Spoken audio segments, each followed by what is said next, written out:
Well, congratulations, Donald Trump. You are the most unpopular president in polling history in your first 100 days. During the Associated Press interview that he did on Friday, he kept saying, that's an artificial barrier that they put in there. First of all, it's not a barrier. That has nothing to do with a barrier. Second of all, you're the one who put forward a 100-day plan telling us how relevant your first 100 days are. Okay, now, but if you're Trump, hold. This poll has, yes, disastrous results for you, but it also has some good news for you and very bad news for your opposition. So first off, the bad news, 53% disapprove of Donald Trump, 42% approve. Terrible, terrible numbers.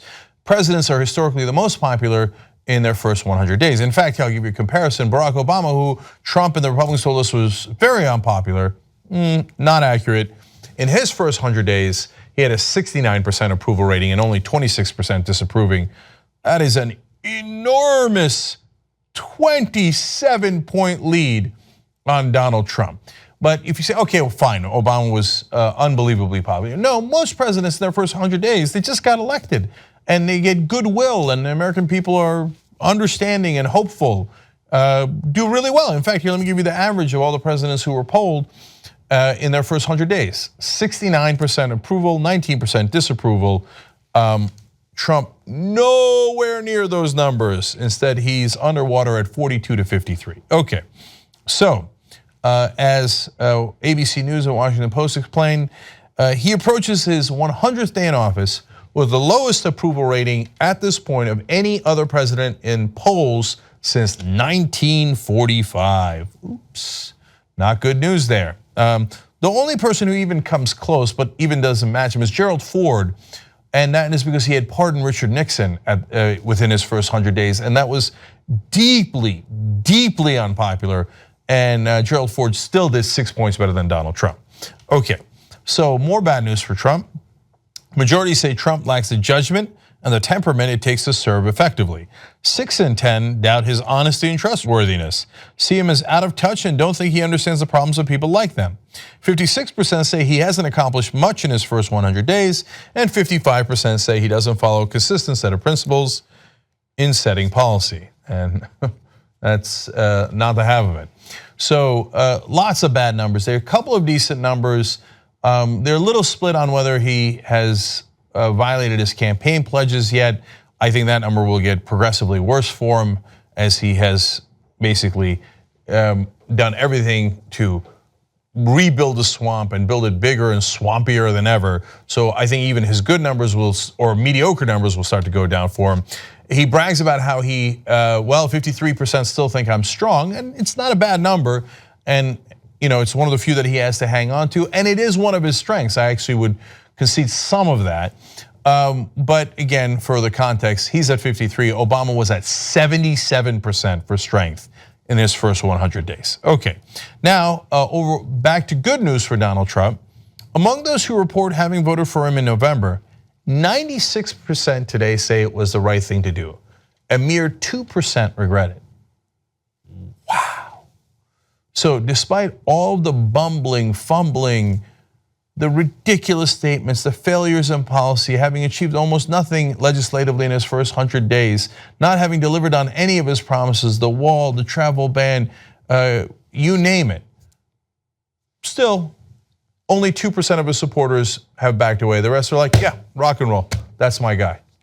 Well, that's at a minimum a little bit depressing because it shows that at least some of those people are impervious to facts. Now, on the other hand, he's done the travel ban, it got knocked down, but it was as bigoted as advertised. So some of the people who voted for him think, good, there you go. Go get him, big guy, do the third travel ban, do whatever you gotta do. I understand that. And for all of his faults, at least he brags about himself. I know it's kind of a funny compliment to give him, right?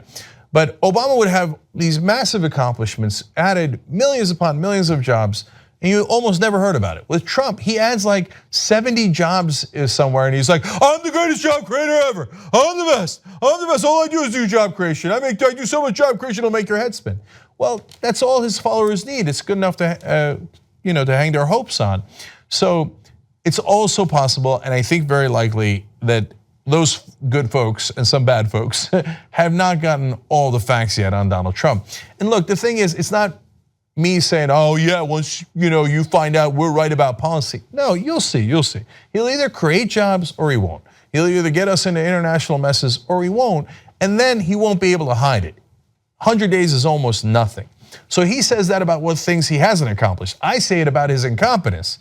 You think he's been incompetent so far? You ain't seen nothing yet. Give him some time, and I think disaster is straight ahead for him. But he's not the only one. The Democratic Party in even worse shape. Wow.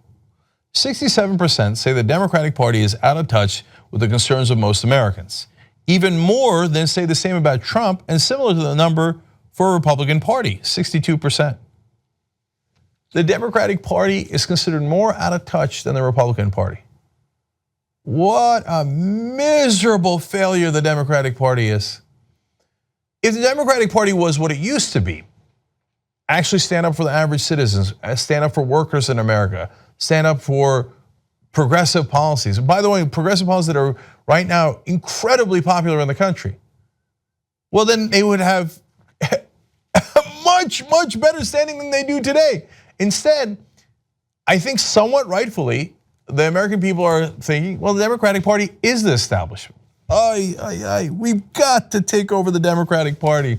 These guys are absolutely hopeless. If you don't go in a progressive direction and you let these same Democrats keep going in a corporate direction, they could lose to Trump next time. In fact, I have depressing news on that in just 1 second. But let me finish the Democrats. ABC News and Washington Post explained that's a steeply negative turn for the Democrats. 19 percentage points more critical than when last asked just 3 years ago, including especially steep losses in their base. Because the base is waking up and going, yeah, you're not serving me, you're serving your donors. So I've had enough of it. So now, what would happen if the election were held today? It's not, you'd have ads before it, yada yada. Of course it's an imperfect question. But nonetheless, the answers are interesting and at a minimum, somewhat informative. So they explain, while Trump would retain almost all of his support if the election were held again today, 96%, fewer of Clinton's supporters said they'd stick with her at 85%, producing a 40 to 43% Clinton-Trump result in a hypothetical redo among self-reported 2016 voters. You understand that's Hillary Clinton 40, Donald Trump 43. If we had the election today, he would do better than he did in the election. He has gained points on her. He has gained popularity on her. So of course he rushed out and tweeted, would still beat Hillary in popular vote. No, you never beat her in the first place. She beat you by 2.8 million votes in the popular vote. You won the Electoral College. In an Associated Press interview, he was like, Electoral College definitely favors the Democrats. Really? Is that why we've had 2 elections in just 16 years where the Democrats won the popular vote, but they lost the Electoral College? Boy, that's got a weird way of favoring the Democrats. Again, he's not attached to reality. But the other folks that are not attached to reality, and more important in this case, is the Democratic Party. They're just not that into you. Corporate Democrats, the voters are just not that into you. They get it. You take the corporate money and you represent those guys. If you don't turn around immediately, you're gonna lose again to this buffoon.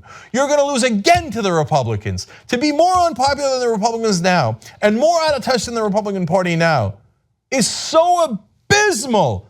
You hardly have words for it. It's embarrassing. And you ask the mainstream media, they're like, oh no, the Democratic incumbents are pragmatic winners. Progressives are not pragmatic, they don't know how to win. This is what you call winning? They lost to Donald Trump, would lose worse to him today. They lost the House, they lost the Senate, they lost the Supreme Court, they lost 69 out of 99 state legislatures. And they're more unpopular than the Republicans.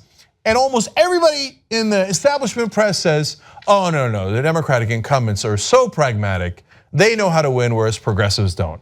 Preposterous. JusticeDemocrats.com.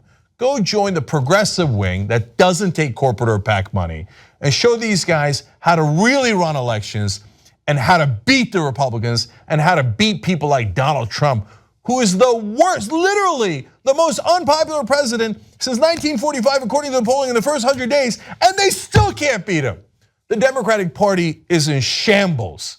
We've got to immediately take it over and head it in the right direction. Not because we're idealistic and don't know how to win, but because we actually do want to win. And the way to win is not what the Democrats are doing today, but to be fighting much harder, much stronger, and much more progressive. That leads to more victories, not less victories. These are the facts, Young Turks. Our journalism drive is almost over. It ends in Trump's first 100 days. We need to hire more reporters and more watchdogs. Let's do that right now at tytnetwork.com/go.